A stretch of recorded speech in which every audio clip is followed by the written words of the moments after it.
কেইবাটাও মন্তব্য কৰিছে বিধায়ক অখিল গগৈয়ে। অখিল গগৈয়ে কৈছে যে আহোমে পাকিস্তানত কৰিব নোৱাৰে চোৰাংচোৱাগিৰি কৰিলে হিমন্ত বিশ্ব শৰ্মাহে কৰিব। আমাৰ আহোমৰ তেজত চোৰাংচোৱাগিৰি নাই। হিমন্ত বিশ্ব শৰ্মা কটাক্ষ বিধায়ক অখিল গগৈৰ। অসমত 500 বছৰলৈ অখিল গগৈৰ চৰকাৰ নাহে বুলি কৈছিল মুখ্যমন্ত্ৰীগৰাকীয়ে। মুখ্যমন্ত্ৰীৰ কৰা মন্তব্যক উভতি ধৰিছে অখিল গগৈ। মোৰ চৰকাৰ কেতিয়া আহে মই নাজানো, কিন্তু 26ত হিমন্ত বিশ্ব শৰ্মাৰ চৰকাৰ ভংগ হোৱাটো খাটা। হিমন্ত বিশ্ব শৰ্মা প্ৰাক্তন মুখ্যমন্ত্ৰী হ'বলৈ আৰু মাত্ৰ 90টা দিন বাকী আছে বুলি মন্তব্য কৰিছে অখিল গগৈ। হয়তো হিমন্ত বিশ্ব শৰ্মাৰ শেষ ঠিকনা কাৰাগাৰো হ'ব পাৰে। মিত্ৰতা হ'লেও নহলেও গৌৰৱ গগৈৰ লগত আছে বুলি মন্তব্য কৰিছে অখিল গগৈ। আৰু গৌৰৱ গগৈ কেতিয়াও পাকিস্তানৰ চোৰাংচোৱাগিৰি কৰিবলৈ নাযায় বুলি মন্তব্য কৰিছে। পাকিস্তানৰ চোৰাংচোৱাগিৰি যদি কৰে হিমন্ত বিশ্ব শৰ্মাহে কৰিব। আহোমৰ তেজত সেইবোৰ নাই বুলি মন্তব্য কৰিছে। উল্লেখ কৰিছে বিধায়ক অখিল গগৈ। আমি যুঁজাৰু মানুহ, মোগলক 17 বাৰকৈ হৰুৱাই থৈছো। গৌৰৱ গগৈৰ কথা মিছাকৈ কৈ থাকি লাভ নাই বুলি মন্তব্য অখিল গগৈৰ। আৰু হিমন্ত বিশ্ব শৰ্মাই মিছা কথাৰে বিৰোধী দলক দমন কৰিব বিচাৰিছে বুলি মন্তব্য কৰিছে। এনেদৰে দেখিবলৈ পোৱা গৈছে মুখ্যমন্ত্ৰী ডক্টৰ হিমন্ত বিশ্ব শৰ্মাক কটাক্ষ কৰিছে শিৱসাগৰৰ বিধায়ক অখিল গগৈ। মুখ্যমন্ত্ৰী ডক্টৰ হিমন্ত বিশ্ব শৰ্মাৰ আগত প্ৰাক্তন মুখ্যমন্ত্ৰী লিখিবলৈ বা হ'বলৈ মাজত মাত্ৰ 90টা দিন আছে। হয়তো হিমন্ত বিশ্ব শৰ্মাৰ শেষৰটো ঠিকনা কাৰাগাৰ হ'ব পাৰে বুলি মন্তব্য কৰিছে অখিল গগৈয়ে। মানে আমাৰ ওচৰলৈ আহিলেও নাহিলেও আগতেও মাতি আছো, এতিয়াও মাতি আছো, ভৱিষ্যতেও মাতি থাকিম। আমাৰ লগত এলায়েন্স হলেও গৌৰৱ গগৈৰ লগত আছো, এলায়েন্স নহলেও গৌৰৱ গগৈৰ লগত আছো। কেলে আছো? কাৰণ আমি জানো যে গৌৰৱ গগৈ কেতিয়াও পাকিস্তানৰ চোৰাংচোৱাগিৰি কৰিবলৈ নাযায়। চোৰাংচোৱাগিৰি যদি কেতিয়াবা কৰে তেতিয়াহ'লে হিমন্ত বিশ্ব শৰ্মাইহে বেলেগক কৰিব পাৰে। আমাৰ আহোমৰ তেজত সেইবিলাক নাই। আমি যুঁজাৰু মানুহ, মোগলক 17 বাৰ আমি হৰুৱাই দিয়া মানুহ। হিমন্ত বিশ্ব শৰ্মাইতো হৰুৱা নাই, আমিহে হৰুৱাইছিলো। গতিকে গৌৰৱ গগৈৰ কথা এইবিলাক কথা কৈ থাকি লাভ নাই। গৌৰৱ গগৈৰ লগত আমি আছো, থাকিম। তেওঁ ফাঁকি কথাৰে বিৰোধী দলবিলাকক ডমিনেট কৰিব খুজিব, কৈ পাকিস্তান আল্টু ফাল্টু কথা কৈ থাকিব। আৰু সেইবিলাক কথাৰে আমাৰ মানুহক বিপথে পৰিচালিত কৰিব। এইটো কৰিবলৈ অন্ততঃ মই জীয়াই থাকোঁতেও মই হ'বলৈ নিদিওঁ। 3 গগৈ 4 গগৈ 5 গগৈ নহয়, এইবাৰ অসমীয়া মানুহে এটাই বিচাৰিছে যে হিমন্ত বিশ্ব শৰ্মা নামৰ মানুহজনৰ পৰা মানুহক মুক্তি লাগে। এই চৈতানী মানুহজনৰ পৰা অসমৰ মানুহক মুক্তি লাগে। এই পুৰুষক মহিলা কৰি দিব পৰা, মহিলাক পুৰুষ কৰি দিব পৰা পৃথিৱীৰ চৈতানী যিজন মানুহ, বেলি পশ্চিম ফালে উদয় হোৱা বুলি ক'ব পৰা মানুহ, এই পৃথিৱীৰ চৈতানী মানুহজনৰ পৰা আমাৰ অসমৰ মানুহক ৰক্ষা কৰিব লাগে।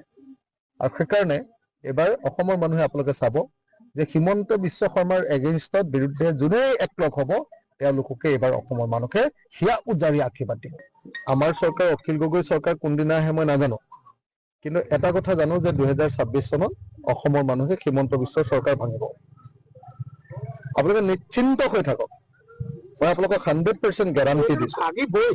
ভাঙিব নাই? এইবাৰ হিমন্ত বিশ্ব শৰ্মাৰ চৰকাৰখন 2026 চনত ভাঙিমে। মই আপোনালোকক কৈ গৈছো, দুটা সাম্প্ৰদায়িক মানুহ, এটা বদৰুদ্দিন আজমল মুছলমান সম্প্ৰদায় আৰু আমাৰ হিন্দু সম্প্ৰদায়িক এটা ওলাইছে আমাৰ হিমন্ত বিশ্ব শৰ্মা ডাঙৰীয়া।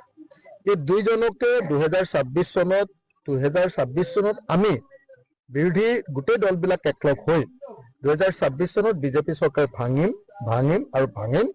হিমন্ত বিশ্ব শৰ্মাই যিমানেই দপদপাই নাথাকক লাগিলে, যিমানেই যি নকওক লাগিলে, মই আপোনালোকক গেৰাণ্টি দিছো যে 2026 চনত এইবাৰ হিমন্ত বিশ্ব শৰ্মাৰ চৰকাৰ ভাগিব, বিজেপি চৰকাৰ ভাগিব আৰু বিৰোধী পক্ষই চৰকাৰ কৰে।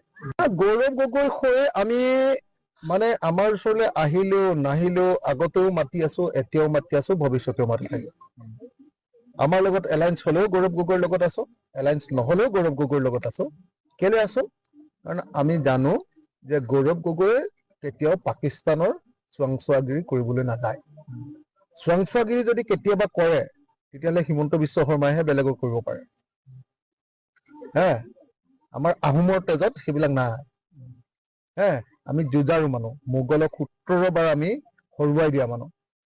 হিমন্ত বিশ্ব শৰ্মাইতো হৰুৱা নাই, আমিহে হৰুৱাইছিলো। গতিকে গৌৰৱ গগৈৰ কথা এইবিলাক কথা কৈ থাকি লাভ নাই। গৌৰৱ গগৈৰ লগত আমি আছো থাকিম। তেওঁ ফাঁকি কথাৰে বিৰোধী দলবিলাকক ডমিনেট কৰিব খুজিব, কৈ পাকিস্তান আল্টু ফাল্টু কথা কৈ থাকিব, আৰু সেইবিলাক কথাৰে আমাৰ মানুহক বিপথে পৰিচালিত কৰিব। এইটো কৰিবলৈ অন্ততঃ মই জীয়াই থাকোঁতেও মই হ'বলৈ নিদিওঁ। তাৰ 3 গগৈ 4 গগৈ 5 গগৈ নহয়, এইবাৰ অসমীয়া মানুহে এটাই বিচাৰিছে যে হিমন্ত বিশ্ব শৰ্মা নামৰ মানুহজনৰ পৰা মানুহক মুক্তি লাগে। এই চৈতানী মানুহজনৰ পৰা অসমৰ মানুহক মুক্তি লাগে। এই পুৰুষক মহিলা কৰি দিব পৰা, মহিলাক পুৰুষ কৰি দিব পৰা পৃথিৱীৰ চৈতানী যিজন মানুহ, বেলি পশ্চিম ফালে উদয় হোৱা বুলি ক'ব পৰা মানুহ, এই পৃথিৱীৰ চৈতানী মানুহজনৰ পৰা আমাৰ অসমৰ মানুহক ৰক্ষা কৰিব লাগে। আৰু সেইকাৰণে এইবাৰ অসমৰ মানুহে আপোনালোকে চাব যে হিমন্ত বিশ্ব শৰ্মাৰ এগেইনষ্টত বিৰুদ্ধে যোনেই একলগ হ'ব, তেওঁলোককে এইবাৰ অসমৰ মানুহে হিয়া উজাৰি আশীৰ্বাদ দিব। আমাৰ চৰকাৰ, অখিল গগৈ চৰকাৰ কোনদিনা আহে মই নাজানো, কিন্তু এটা কথা জানো যে 2026 চনত অসমৰ মানুহে হিমন্ত বিশ্ব চৰকাৰ ভাঙিব। আপোনালোকে নিশ্চিন্ত হৈ থাকক, মই আপোনালোকক 100% গেৰাণ্টি দিছো। ভাঙিব নাই? এইবাৰ হিমন্ত বিশ্ব শৰ্মাৰ চৰকাৰখন 2026 চনত ভাঙিমে। মই আপোনালোকক কৈ গৈছো, দুটা সাম্প্ৰদায়িক মানুহ, এটা বদৰুদ্দিন আজমল মুছলমান সম্প্ৰদায়, আৰু আমাৰ হিন্দু সাম্প্ৰদায়িক এটা ওলাইছে আমাৰ হিমন্ত বিশ্ব শৰ্মা ডাঙৰীয়া। এই দুইজনকে 2026 চনত আমি বিৰোধী গোটেই দলবিলাক একলগ হৈ 2026 চনত বিজেপি চৰকাৰ ভাঙিম। হিমন্ত বিশ্ব শৰ্মাই যিমানেই দপদপাই নাথাকক লাগিলে, যিমানেই যি নকওক লাগিলে, মই আপোনালোকক গেৰাণ্টি দিছো যে 2026 চনত এইবাৰ হিমন্ত বিশ্ব শৰ্মাৰ চৰকাৰ ভাগিব, বিজেপি চৰকাৰ ভাগিব, আৰু বিৰোধী পক্ষই চৰকাৰ কৰে।